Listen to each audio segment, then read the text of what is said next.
আওয়ামী লীগের পার্টিসিপেট করার কোনো অধিকার আছে কিনা মনে করেন? কোনো সুযোগই নাই। পার্টিসিপেট তো অনেক পরের কথা, কোনো সুযোগই নাই। সবার আগে এই গণহত্যার বিচার হবে, তারপরে সময়ের সাথে সাথে সেটা আইনানুগ ব্যবস্থা নেওয়া হবে এবং আইনের অবকাঠামোগুলো তার আমি অতটা ভালো বুঝবো না। তবে এই নির্বাচনে বা পরবর্তী কোনো নির্বাচনেই আওয়ামী লীগ তো নিষিদ্ধ হয়েছে, তো ওকে নির্বাচনের কোনো সুযোগ নাই। গত বছরের জুলাই ছাত্র জনতার বিপ্লবের মধ্যে আপনি যে ছাত্র হত্যার প্রতিবাদে রাস্তায় নেমেছিলেন, এই প্রেক্ষাপটটা কিভাবে তৈরি হলো? অনুপ্রাণিত কিছু নাই। আমার সবার আগে আমার দেশ, আমার দেশের জনগণের নিরাপত্তা, রাইট? এখানে অনুপ্রাণিত হওয়ার কিছু নাই, এমন কোনো ভালো ঘটনা ঘটে নাই যে অনুপ্রাণিত। আমি বরঞ্চ উদ্বিগ্ন ছিলাম কয়েকটা দিন এবং আমি ধৈর্য সহকারে দেখতে চাচ্ছিলাম যে দেখি কি হচ্ছে। যখন দেখলাম যে এটা আসলে বসে বসে নিউজ দেখা বা টিভিতে ব্রাউজ করা বা ফেসবুকে ব্রাউজ করাটাই আমার দায়িত্ব না, তখন এক পর্যায়ে মনে হইলো যে আমার অবশ্যই রাস্তায় নামা উচিত এবং সাধারণ জনগণের পাশে থাকা উচিত এবং স্টুডেন্টদের পাশে থাকা উচিত। যে স্টুডেন্টরা আগামী দিনের ভবিষ্যৎ, তাদেরকে এইভাবে পাখির মতো মেরে ফেলবে আর আমি বসে বসে টেলিভিশনে নিউজ দেখবো, ফেসবুকে স্ক্রল করবো, এরকম স্টুপিডিটি আমাকে দিয়ে হবে না। সো আমি রাস্তায় নেমে গেছি, দ্যাটস ইট।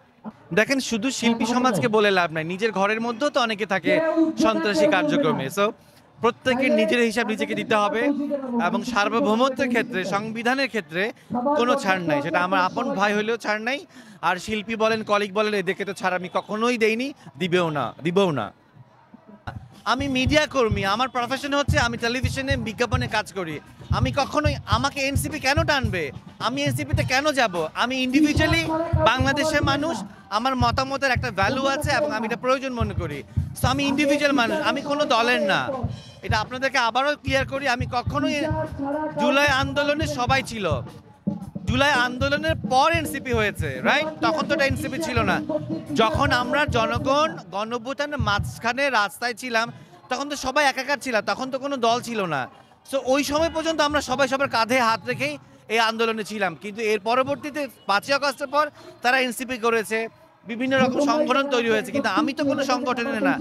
আমি এককভাবে ইন্ডিভিজুয়াল একটা মানুষ, এই দেশের জনগণের সপক্ষে এবং অন্যায়ের বিরুদ্ধে কথা বলেছি, স্টিল বলতেছি।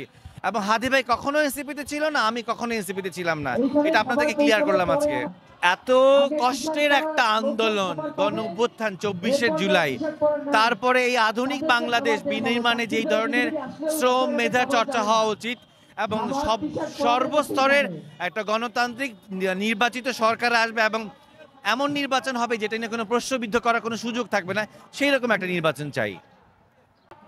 অনেকে বলে এক্সক্লুসিভ নির্বাচন বা অংশগ্রহণমূলক নির্বাচন, এখানে আওয়ামী লীগের পার্টিসিপেট করার কোনো অধিকার আছে কিনা মনে করেন? কোনো সুযোগই নাই। পার্টিসিপেট তো অনেক পরের কথা, কোনো সুযোগই নাই। সবার আগে এই গণহত্যার বিচার হবে, তারপরে সময়ের সাথে সাথে সেটা আইনানুগ ব্যবস্থা নেওয়া হবে এবং আইনের অবকাঠামোগুলো তার আমি অতটা ভালো বুঝবো না। তবে এই নির্বাচনে বা পরবর্তী কোনো নির্বাচনেই আওয়ামী লীগ তো নিষিদ্ধ হয়েছে, তো ওকে নির্বাচনের কোনো সুযোগ নাই। যেই বাংলাদেশে আমি সৎ কথা সবসময় বলতে পারবো, সেই বাংলাদেশটাই চাই।